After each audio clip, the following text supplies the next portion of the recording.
Our correspondent Rob Harris can bring us up to speed. Rob.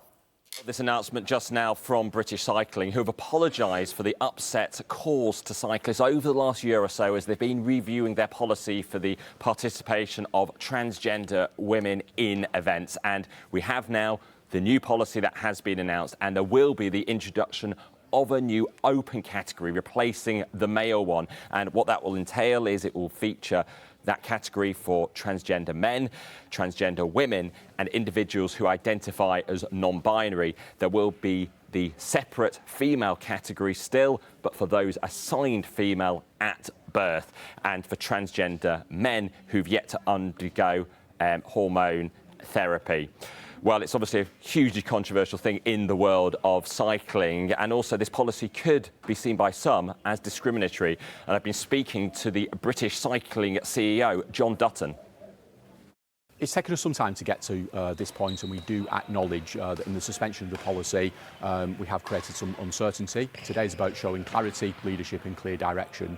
We have taken consultation, we have listened to riders from across the cycling community, we have looked at the available medical research, and we've also taken a view from a legal perspective. And considering all of those different facets, that's the why today that we've got to this policy that we've announced with implementation to follow. The science isn't certain, so why go against inclusivity?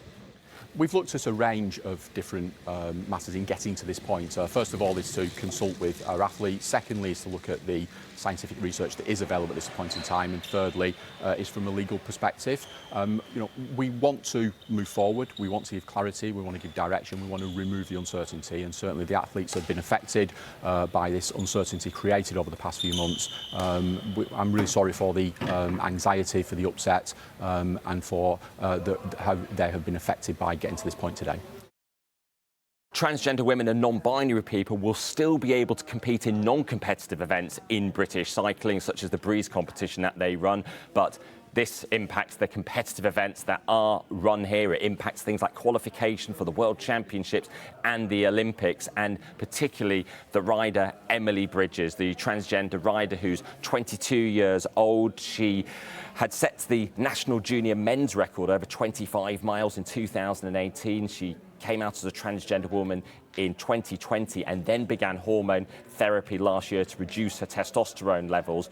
She was hoping to compete in her first women's event 14 months ago, but she was barred from doing so because she was still registered with the world body as a male. And as I understand, the British cycling chiefs have yet to be able to make contact with her to discuss this new policy. They are trying to consult as widely as possible and to inform, and it is set to take effect later this year, but it comes as the international governing body, the UCI, is yet to form its own policy after deciding it would reopen its review in recent weeks on the participation of transgender women in female events after considerable attention on a victory for one transgender woman in a female event in the United States in recent weeks. But this British cycling position reflects those we've seen in other sports like triathlon and indeed in athletics. Athletics very recently deciding that those assigned male at birth could not compete